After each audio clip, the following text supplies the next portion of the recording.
हिमाचल प्रदेश में आई आपदा को लेकर सीपीआईएम सरकार के समर्थन में आ खड़ी हुई है। हिमाचल प्रदेश में आई त्रासदी को लेकर सीपीआईएम भी सरकार से सुर मिलाते हुए इसको राष्ट्रीय आपदा घोषित करने की मांग उठा रही है। इसी के चलते पूर्व विधायक राकेश सिंघा की अगुवाई में सीपीआईएम राजभवन में राज्यपाल से मिला और आपदा में हिमाचल की मदद को लेकर एक ज्ञापन सौंपा। उन्होंने कहा कि इस आपदा की घड़ी में केंद्र को हिमाचल प्रदेश की दिल खोलकर मदद करनी चाहिए, जो केंद्र नहीं कर रहा।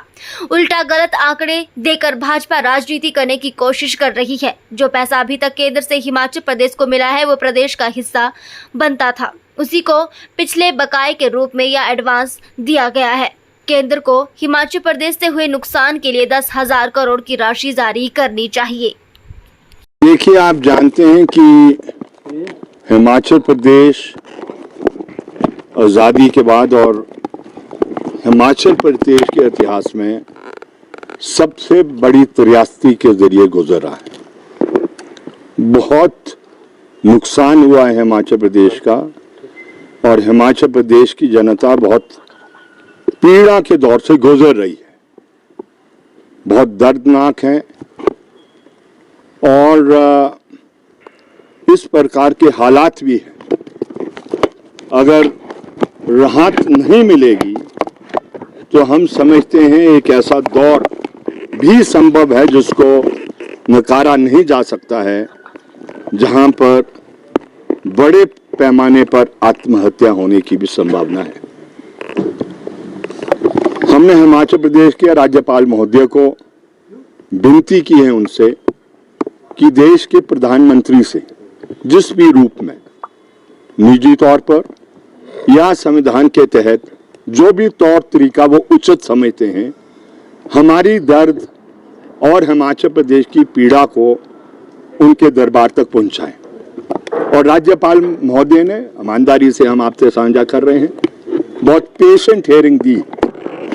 हालांकि एक ऐसी टिप्पणी भी की उन्होंने कि छोटी छोटी पार्टियां और आवाजें बहुत बड़ी बातें कह रही है, लेकिन हमने उनको समझाने की कोशिश की है कि ये जो पीड़ा हिमाचल प्रदेश की है, उस पीड़ा की वजह से छोटी पार्टियां भी बड़ी बात कहने के लिए मजबूर हो रही है, क्योंकि जिस रूप में रुपया पैसा मदद भारत सरकार से मिलने की आशाएं थी, वो दुर्भाग्यपूर्ण मिल नहीं पाई।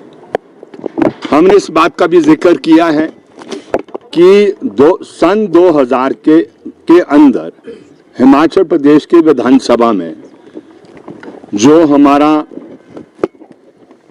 Himachal Pradesh land revenue act है 1954 का, उसमें संशोधन किया गया। 163A धारा को शामिल किया गया, जिसके तहत 1,67,000 जो किसान हैं हिमाचल प्रदेश के, जिनकी अपनी सटी हुई जमीन के नजदीक फॉरेस्ट लैंड पर कब्जा था, वो और उस जमीन पर उन्होंने आज मकान बना दिया है, बाग बगीचे लगा दिया, खेती करते हैं। वो मसले को भी हमने कहा कि उस फॉरेस्ट कंजर्वेशन एक्ट, ये काम सिर्फ भारत सरकार कर सकती है, ऑर्डिनेंस लाकर उन जमीनों को लीगलाइज करे। किसान ने उस समय ये मान लिया था कि वो उसके ओनर है, क्योंकि जब कानून विधानसभा से पारित हो जाते हैं तो ये सब मानेंगे कि भाई वो कानून अब लागू होगा। और लेकिन दुर्भाग्यपूर्ण वो कानून कोर्ट में चैलेंज हो गया था और वो कटान और मकानों की बिजली पानी और गिराने का कार्य भी शुरू हो गया था। लेकिन ये अच्छी बात है कि सन 2018 में हिमाचल प्रदेश के हाई कोर्ट ने स्वयं इस बात को कहा कि सरकार को नीति बनानी चाहिए और 5 बीघा अपना और 5 बीघा जो ऐसी भूमि है जिस पर उसका कब्जा है, वहीं तक ये सीमित होना चाहिए। और इसलिए हमने राज्यपाल महोदय से विनती की है कि भारत सरकार ऑर्डिनेंस लाए और वो जो हाई कोर्ट की मंशा है, उस मंशा के तहत वो ऑर्डिनेंस आए जिसे लीगल। आप जानते हैं कि आज हजारों हजार लोग होंगे हिमाचल प्रदेश में जिनका खेत चले गया है, बाग बगीचा खलियान चले गया है, उसको एक नया पैसा नहीं मिलने वाला है मकान का। हालांकि ये जो नोटिफिकेशन सरकार ने की है पार्शियल लॉस के लिए, जो मकान आज 11,000 को पार कर चुके हैं, अगर वो ऐसी जमीन पर बसे हैं, एक नया पैसा नहीं मिलने वाला। तो इसलिए एक नया पैसा नहीं मिलने वाला, तो इसलिए ऐसे लोगों को कहां से राहत मिलेगी? वो तभी मिल पाएगी जब कानून उसके पक्ष में बनाया जाएगा। वो भारत सरकार ही उस ऑर्डिनेंस को ला सकती है, ये भी हमने विनती की है।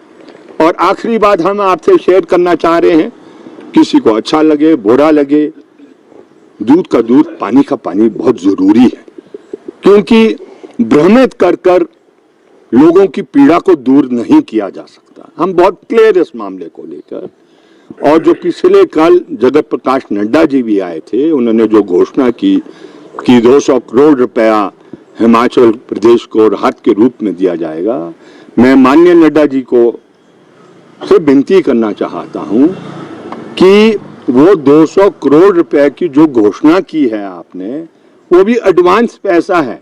काय का है? वो है जो एनडीआरएफ का पैसा है। मैं सिर्फ अपना आरती को बेचता हूं और उसे मैं अगर एडवांस पैसा ले लेता हूं, पहले पैसा ले लेता हूं, तो वो कोई आरती मुझे फेवर नहीं कर रहा है। वो उस पैसे का दाम है जो मैं बाद में देता हूं, पैसा पहले आ जाता है। तो यही राहत के रूप में आया है। जो 380 करोड़ रुपया हमें एसडीआरएफ में मिला है, वो वही पैसा है जो 15th फाइनेंस कमीशन ने हमें सन फाइनेंशियल ईयर 2023-24 के लिए निर्धारित किया था। उसमें राहत क्या मिली है? एक किस्त 180 रुपए करोड़ की वो एडवांस में दे दी है, वही राहत है। एडिशनल पैसा, एक नया पैसा नहीं मिला है। और इसलिए हम कह रहे हैं कि जब तक एडिशनल पैसा नहीं आएगा, हम हिमाचल प्रदेश को जिस रूप में था त्रासदी से पहले, उसको उस रूप में रिस्टोर नहीं कर पाएंगे। ये दिखती बात है। और इसलिए हमारी दर्द क्यों बढ़ती है? हमारी दर्द इसलिए ज्यादा बढ़ती है जब उत्तराखंड को आप दे सकते हैं पुराने समय में, आंध्र प्रदेश को आप दे सकते हैं, गुजरात को दे सकते हैं, महाराष्ट्र को दे सकते हैं, तो हिमाचल प्रदेश की जनता ने क्या गुनाह किया है? हमारा दोष बताइए। अगर आप हमारा दोष बताएंगे तो तब हम उसको मान लेंगे कि अगर गलती हो गई हमारे से, उसकी इतनी बड़ी सजा नहीं मिल सकती अगर हमने गलती भी की है।